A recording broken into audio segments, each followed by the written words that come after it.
दोस्तों, छत्तीसगढ़ के कर्मचारियों और उनके परिवार के आश्रित सदस्यों के लिए 2024-25 के लिए राज्य के अंदर और बाहर इलाज के लिए मान्यता प्राप्त हॉस्पिटल की लिस्ट को जारी कर दिया गया है। उसी महत्वपूर्ण मुद्दे के बारे में हम इस वीडियो के अंदर विस्तार पूर्वक समझने वाले हैं।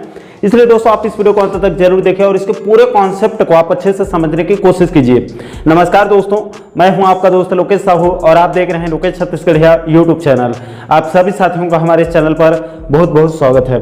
दोस्तों, सबसे पहले आपकी जानकारी के लिए बता दूं कि राज्य सरकार के द्वारा प्रदेश के नियमित कर्मचारियों उनके परिवार के आश्रित सदस्यों के उपचार के लिए प्रतिवर्ष मान्यता प्राप्त हॉस्पिटल की सूची जारी किया जाता है, जिसमें कर्मचारी अपना और अपने आश्रितों का इलाज कराते हैं।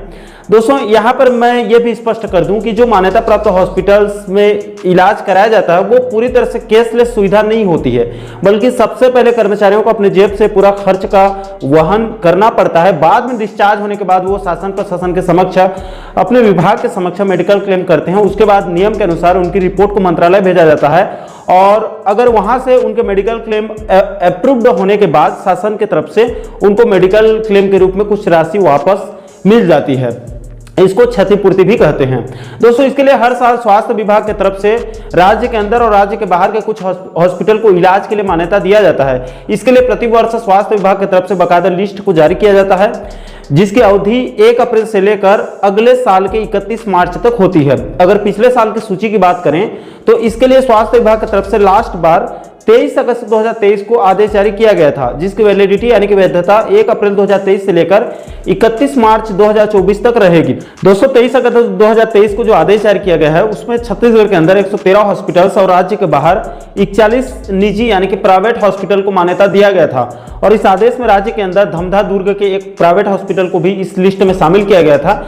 यानी कि तब कुल मिलाकर राज्य के अंदर और बाहर दोनों मिलाकर अब तक कुल मिलाकर 155 हॉस्पिटल को मान्यता दिया गया था, जहां पर राज्य के कर्मचारियों के द्वारा अपना और अपने परिवार के आश्रितों का इलाज वो करा सकते हैं। इसके बाद दोस्तों, जैसे मैंने आपको पहले ही बताया कि चूंकि इस आदेश की वैलिडिटी 31 मार्च 2024 तक ही है, उसके बाद ये आदेश मान्य नहीं होगा। वो आज 18 मार्च हो चुका है, कुछ दिनों में 31 मार्च आने वाला है। इसके लिए उससे पहले ही स्वास्थ्य विभाग के द्वारा कल 17 मार्च 2024 को अगले सत्र के लिए यानी 2024-25 के लिए नया लिस्ट को जारी कर दिया गया है। दोस्तों, इस बार जो लिस्ट जारी किया गया है उसकी वैलिडिटी यानी कि उसकी वैधता 1 अप्रैल 2024 से लेकर 31 मार्च 2025 तक रहेगी।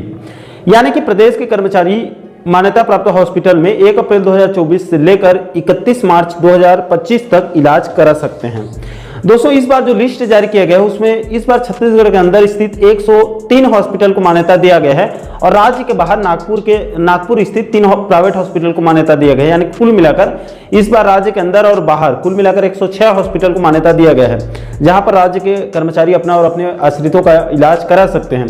दोस्तों, इस आदेश में जो नियम शर्त बताई गई है उसके मुताबिक राज्य के अंदर मान्यता प्राप्त हॉस्पिटल्स में इलाज कराने से पहले कर्मचारियों को संबंधित जिले के सर्जन के अप्रूवल लेनी होगी और अगर इमरजेंसी की स्थिति है तो उस केस में कर्मचारी या उसके आश्रित की इलाज शुरू होने के 72 घंटे के अंदर अंदर अपने नियंत्रण अधिकारी या कार्यालय प्रमुख को सूचना देना होगा और इमरजेंसी में इलाज कराने के लिए बाकी के जो नियम शर्तें हैं उनको भी जो है वो फुलफिल करना होगा, उसको पूरा करना होगा। इसके अलावा दोस्तों, इसी मुद्दे को लेकर एक और महत्वपूर्ण जानकारी आप लोगों को देना चाहता हूं, उसे भी आप जरा ध्यान से समझने की कोशिश कीजिएगा।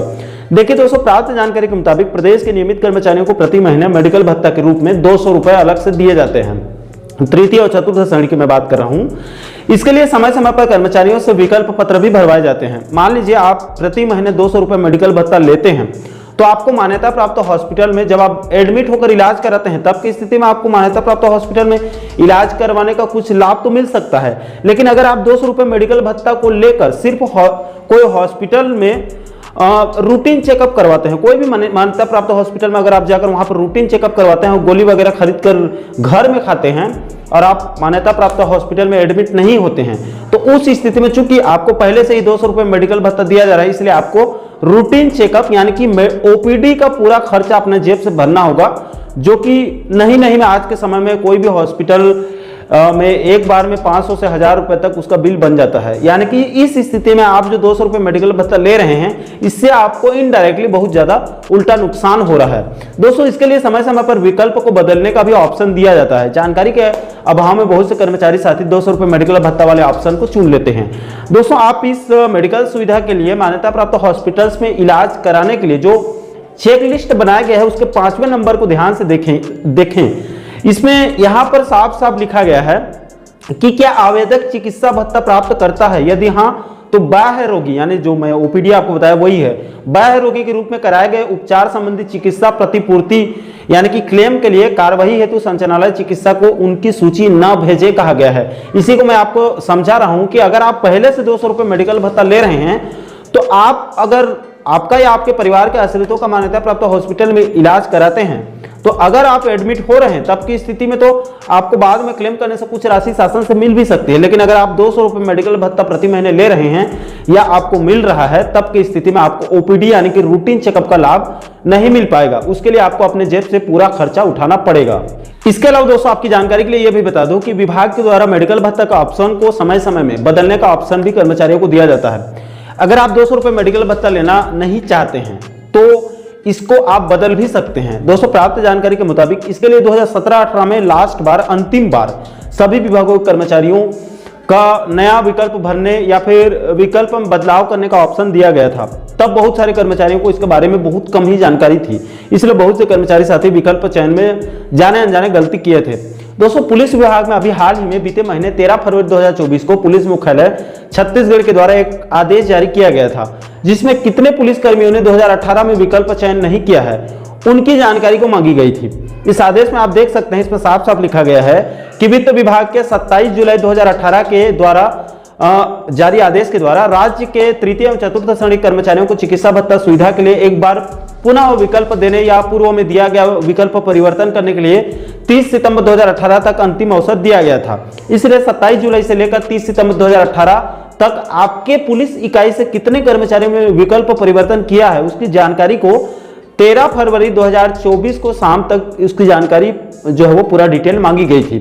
अब दोस्तों, प्राप्त जानकारी के मुताबिक 2018 से लेकर अभी तक शासन के द्वारा कर्मचारियों को मेडिकल भत्ता के विकल्प परिवर्तन करने का और मौका नहीं दिया गया है। 2018 में अंतिम बार दिया गया था, इसलिए राज्य के बहुत सारे कर्मचारियों के द्वारा 2024 में कम से कम एक बार फिर से मेडिकल भत्ता का विकल्प परिवर्तन करने में मौका देने की मांग की जा रही है। इसके अलावा दोस्तों, समय समय पर राज्य के कई कर्मचारी संगठनों के द्वारा आयुष्मान योजना के तर्ज पर कैशलेस चिकित्सा सुविधा देने की मांग कर रहे हैं। इसके लिए प्रदेश के सभी कर्मचारियों और पेंशनर्स बंधुओं के लिए एक एक कैशलेस चिकित्सा कार्ड बनवाने की मांग की जा रही है, जिससे फ्री में उनका इलाज हो सके। अगर कैशलेस चिकित्सा सुविधा दिया जाता है तो इससे सभी प्रकार के झंझट जो है वो हमेशा के लिए समाप्त हो सकते हैं।